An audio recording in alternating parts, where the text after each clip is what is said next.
The cooperation problem is key to many human endeavors.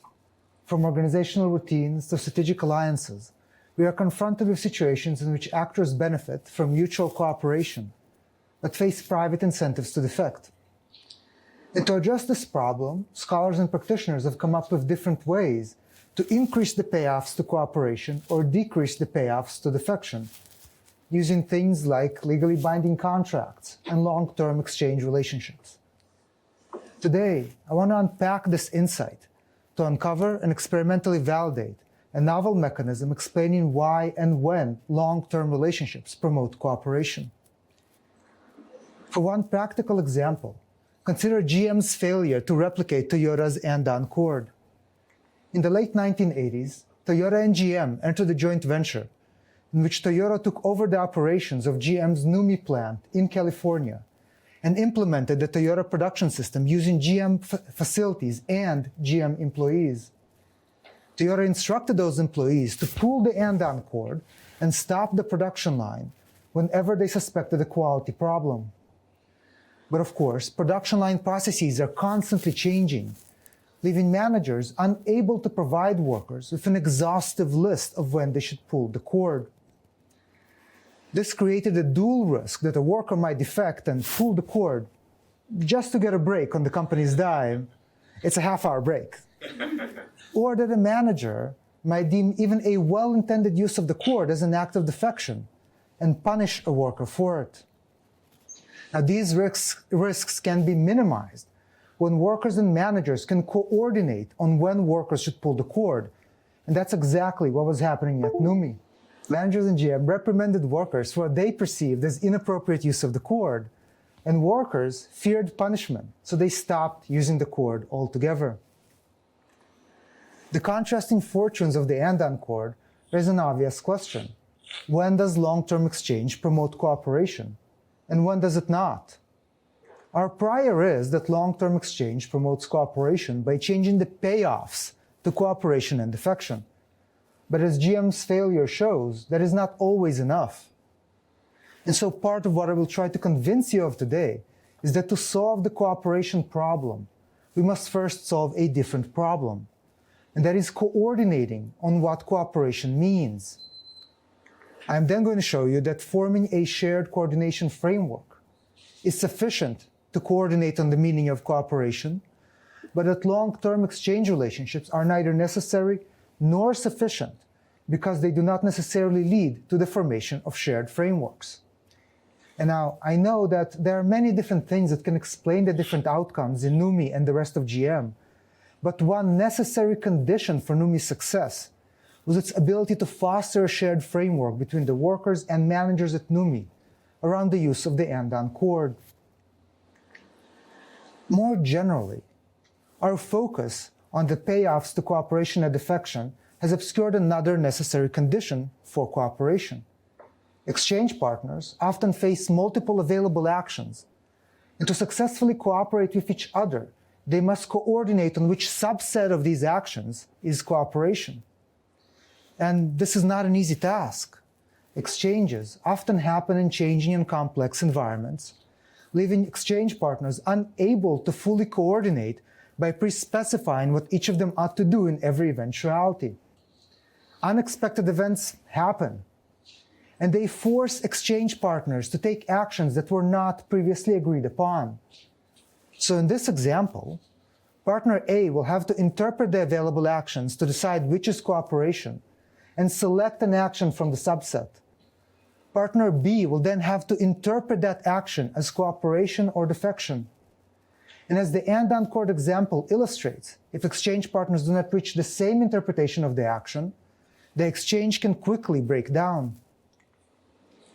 So, how is it that exchange partners can arrive at the shared interpretation of cooperation?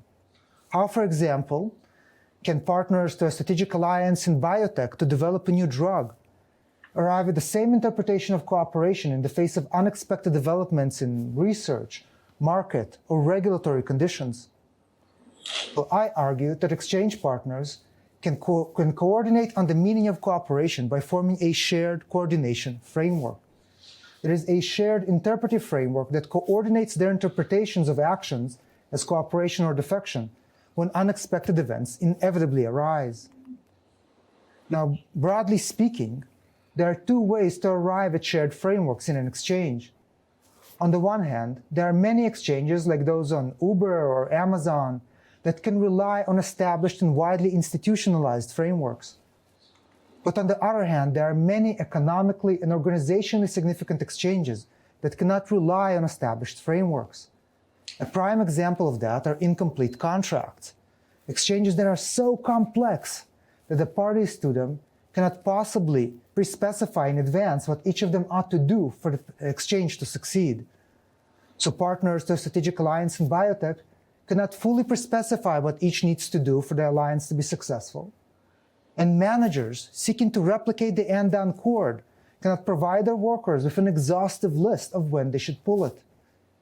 It is precisely in these kinds of exchanges that cannot rely on established frameworks that long-term relationships can, under certain conditions, promote cooperation by helping exchange partners build bilaterally shared frameworks.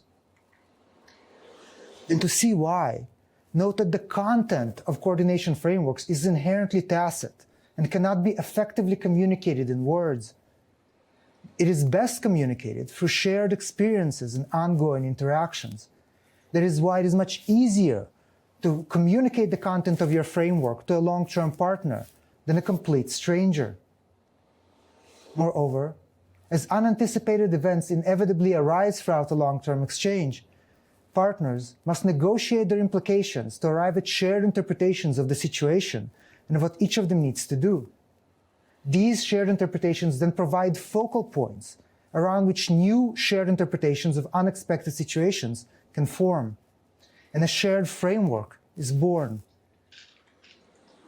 But of course, not all long-term relationships lead to shared frameworks. First, to facilitate shared frameworks in the current exchange, our history of past exchange needs to be relevant. If we've been trading baseball cards for years, that's not going to help us much to build a shared framework for a strategic alliance in biotech or on the use of the end-on cord. Second, not all exchanges survive long enough to allow shared frameworks to form. Early on in the exchange, before shared frameworks had sufficient time to form, the exchange can break down precisely because exchange partners have different interpretations of what cooperation means. That's exactly what happened in GM. One way to mitigate this risk can be learned from Bernstein's study of large manufacturers. These manufacturers begin new supplier relationships with 6 months, sometimes even a year, of low-stakes transactions. These trivial exchanges facilitate joint problem-solving and thus the creation of shared frameworks by removing exchange partners' incentives to insist on specific interpretations that benefit them. The stakes are simply too trivial to haggle over. And to test this theory, I constructed a novel online experimental platform. And more specifically, I hypothesized that holding the payoff structure constant, the cooperation advantage of long-term exchange relationships over new relationships will be lower when the exchange can rely on established frameworks. When coordination is easy, as it is in an Uber ride, you don't need a long-term relationship with your partner to successfully coordinate on what cooperation means. And to test this hypothesis, I used a variation on a traditional cooperation game. Much like the traditional cooperation game, participants benefited from mutual cooperation, but faced private incentives to defect. Unlike the traditional cooperation game, successful cooperation in this game, much like the end-on cord or strategic alliance, also required coordination. And the results show that our prior, that long-term exchange facilitates cooperation, continues to hold when established frameworks are not available. Coordination here is difficult, and relationships matter because they help exchange partners coordinate on what cooperation means. But this cooperation advantage disappears once established frameworks become available. Coordination here is easy, and relationships no longer matter for cooperation. To conclude, understanding the crucial role shared coordination frameworks play in the cooperation advantage of long-term exchange relationships helps us better understand why and when long-term exchange promotes cooperation.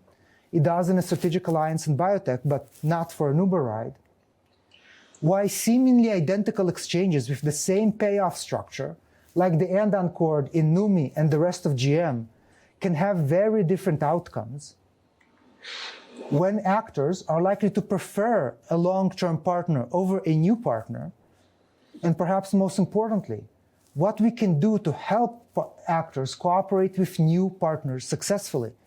We can, for example, advise them to begin new exchange relationships with a series of low-stakes transactions and joint problem-solving. But more broadly, the answer to all of these questions all have to do with one simple mechanism. Coordination on the meaning of cooperation is a necessary condition for successful cooperation. And we can achieve that coordination either by relying on established frameworks when those are available, or by constructing bilaterally shared coordination frameworks. Thank you very much.